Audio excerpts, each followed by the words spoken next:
Hello everybody and welcome back to another video on the channel. Today I'm going to be compiling my team of the best 22 under 22 in the AFL. So obviously what that means is I'm going to be making a team full of the best players aged under 22.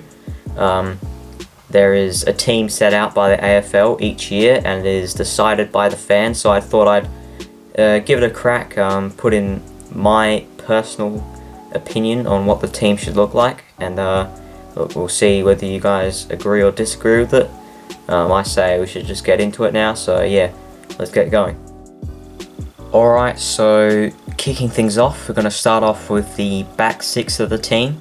So in the first back pocket, I think I'm going to start off by choosing Hayden Young. He's been a very solid defender for Fremantle. I didn't really notice him much at first because Fremantle weren't really being played much on the telly, but then when I started watching more of their games I started to notice him more and more, and I know a lot of Fremantle fans really think he's a very solid defender, and from all the other videos I've seen of people selecting this team, they've all had him in the team, Hayden Young, so I think I'll definitely put him in there as well. Fullbacks are pretty obvious selection. Sam De Koning, easily the best key back this season, or at least best young key back this season. He may even push for a spot in the 40-man All-Australian squad. Definitely won't get in the team, I don't think, but I think he's a chance to at least get in the 40-man squad. In the other back pocket now, this is probably, there's a few I could definitely go with here. Got the likes of Nathan Murphy, Jordan Clark, Kadeen Coleman. Harrison Petty's more of a key back option though. Oh, there are a few I could choose from here. I think this is probably the first selection I've struggled with so far. I think I'll go with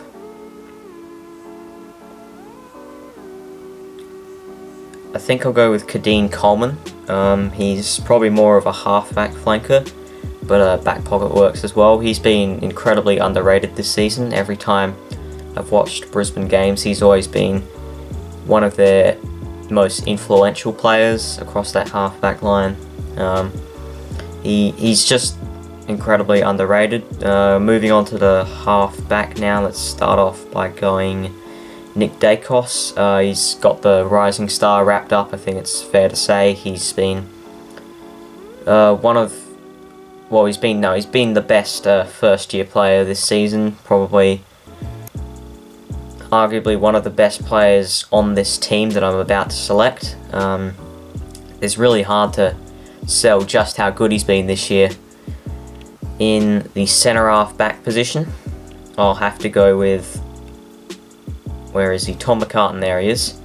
There's only really two options with this one, Tom Mccartney or Harrison Petty. I think Tom Mccartney's definitely been the better of the two.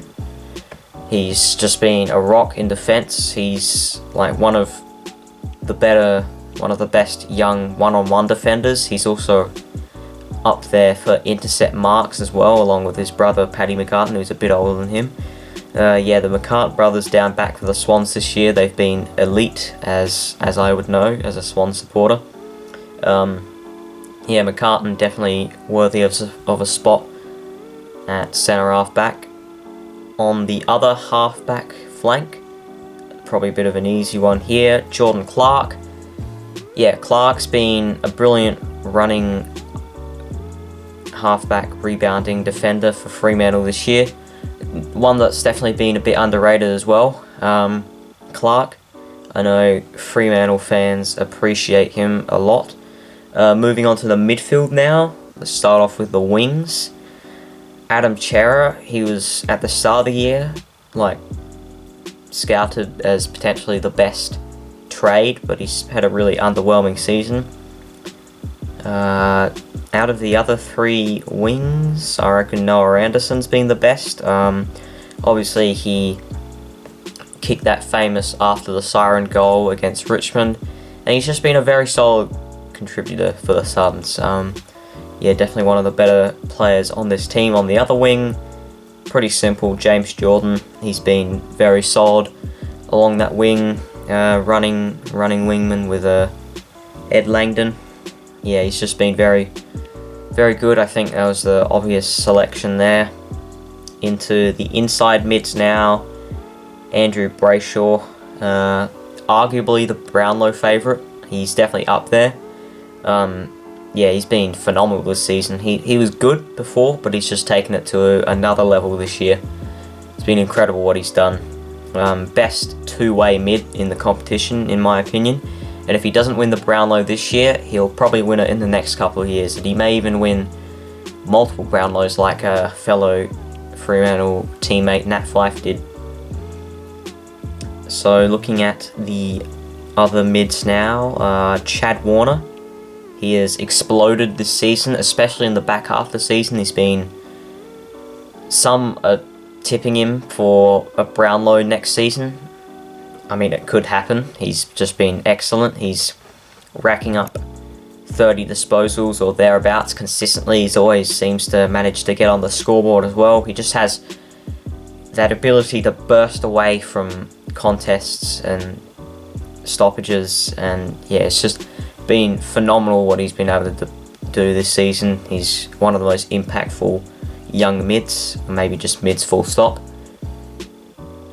Taking the last midfield spot on the team, well, not Sam Walsh. Pretty simple one here. Walsh has been, yeah, he's been one of the best. He could arguably go on a wing. I don't think he's ever really lined up on a wing, but he almost plays the role of a wingman. Just that hard running up and down the field, gets a lot of uncontested footy outside, not necessarily a massive contested beast. Yeah, Walsh won the Rising Star in his first season and has just gotten better since. He made the All-Australian team last year. I dare say he'll probably make it again this year. He got 30 Brownlow votes last year as well. May even do that again this year. In the ruck now, there's only two options. Pretty simple one here. Luke Jackson, definitely been the best young ruck in the competition. Obviously, he's been in the headlines, both on and off the field. Fremantle, obviously looking at picking him up next season. They reportedly sent a massive offer his way, and I mean, yeah, he'll definitely be... Like, it's incredible to think that he's only, 21 years of age. He's just a phenomenal player, a phenomenal athlete. He's a brilliant ruckman who can also go forward and kick a fair few goals. Yeah, I mean, he definitely hasn't even come close to peaking yet. Quite often the key position players, they can take a while to peak.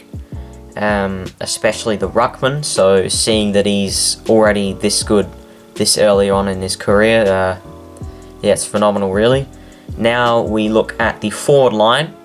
On the first forward flank, there's definitely a lot of options I could go with in this forward line. God, there's a lot I could choose from. I'll start off by going Connor Rosie. Probably been playing a bit more midfield this season, but he's just had a phenomenal season, really. He'll probably win Port Adelaide's best and fairest, I dare say. Yeah, just crazy how good he's been. I reckon after round 5, when he got moved into playing a predominantly midfield role, he's just taken his game to another level. He's been elite. Centre half forward, only two... Well, there's a few key forward options. I think I went part there. He is Aaron Norton. Yeah, he's been a very, very good forward for the Dogs this year. He's been pretty much their only key forward for the most part. Josh Bruce has made his return in recent weeks, but hasn't really had any impact at all. So Norton's been doing it alone, and he's been doing it pretty well. He's kicked 48 goals for the year, which is better than his total last year. And yeah, you could add to that if they make finals. Yeah, you could add a fair few more goals to that. He's actually kicked more goals than Max King, mainly because of Max King's inaccuracy, although Norton's been a bit inaccurate at times as well. Anyway, the other forward flank now. This is where it gets... These general or small-sized forward, there's just so many of them to choose from. I'll go with Cozzy Pickett.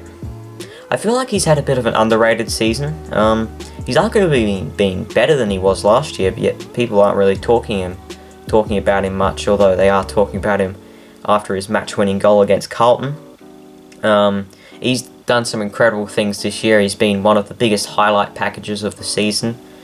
That game where he kicked 6 against Port Adelaide, and about 5 of them were bloody absolute belting goals that could really have been nominated. They could have all really been nominated for Goal of the Year, or at least Goal of the Week. It was one of the best individual performances I've seen this season. Yeah, he's kicked 30 odd goals. He's kicked over 30 goals this season. Kicked 40 last year, and with time to go, I dare say he probably could outdo his total from last season and kick even more goals. So, forward pocket now. Cody Weightman. Yeah, he's been pretty good. He was in the news a bit at the start of the year for drawing free kicks, but there's now someone else that most people are talking about drawing lots of free kicks. Yeah, Weightman, he's kicked some brilliant goals. He's taken some brilliant marks. He's provided some really...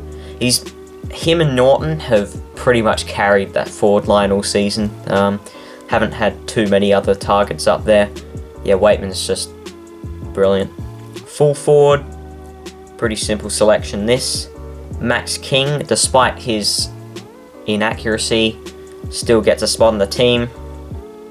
Yeah, he's had an incredible season. Could have been even more incredible if he knew how to kick a set shot. Could have had close to 60 goals if that was the case. He's kicked 47, which is actually less than Norton, but I think he's probably had a bit of a better season than Norton, depending on how much you factor in those missed shots at goals. And the other forward pocket now, ooh, this is a tough one. Ginnivan. I'm tossing up between Ginnivan and Rankin. I feel like a lot of Ginnivan's goals, and particularly in the first half of the year, came from free kicks. I'll go for Rankin. I like him as a player more. I think he's produced some more spectacular highlights this season. And, I mean, it feels like a lot of Ginnivan's shots on goals and a lot of his disposals come from free kicks, or at least they did used to. I don't know, maybe that's a bit harsh. But I'll go Rankin over Ginnivan. The interchange now. I don't want to do all mids, so I'll do a couple. Oh, Bailey Smith, that's an easy selection. Yeah, he could have potentially made All-Australian if he didn't headbutt Tui and then get that photo of him sniffing drugs get leaked, and he got suspended for 4 weeks in total for those 2 separate incidents. If it weren't for that, he potentially could have made All-Australian. Now,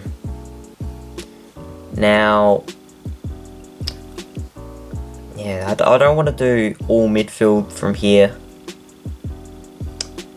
Sam Berry, he's been incredibly underrated this year. His tackling pressure's just been something else, along with Rory Laird. Errol Goulden, Rayner, Nick Martin.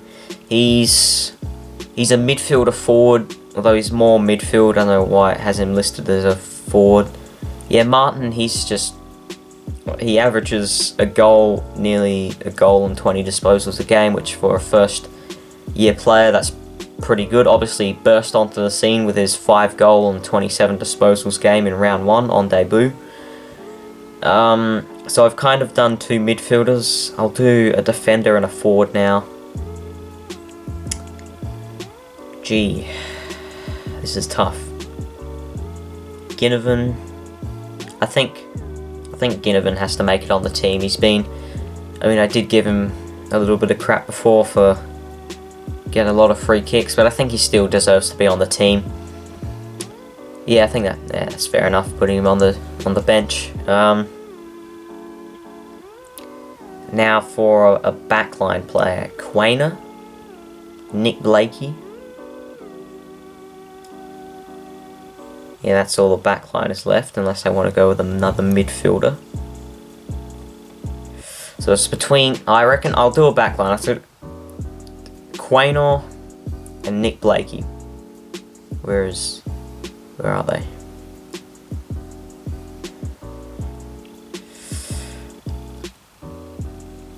I'll be biased and go Nick Blakey. Yeah, Blakey's had an incredible season. He seems like one of the quickest players in the AFL. He can go forward and slot a few goals as well, despite playing in the back line. Yeah, he's impossible to stop when he gets on a run because of his the size of him. He's just I mean, last year I definitely noticed him, and this year again I've noticed him. Just that ability to absolutely just stride up the wing, and his ball, I mean, it's no words for how good he's been this season. Captain and vice captain is pretty obvious for me. Andrew Brayshaw, vice captain. Where's Walshy? Sam Walsh, there he is. Yeah, so they've been, I think, the two best players on this team that I've selected. Yeah, so that'll be the 22 under 22 done for me. I hope you enjoyed this video. If you disagree with anything I've done on this team, then please let me know. Show me what you would personally have as your under 22 team, and until the next one, I'll see you guys in the next one. Bye.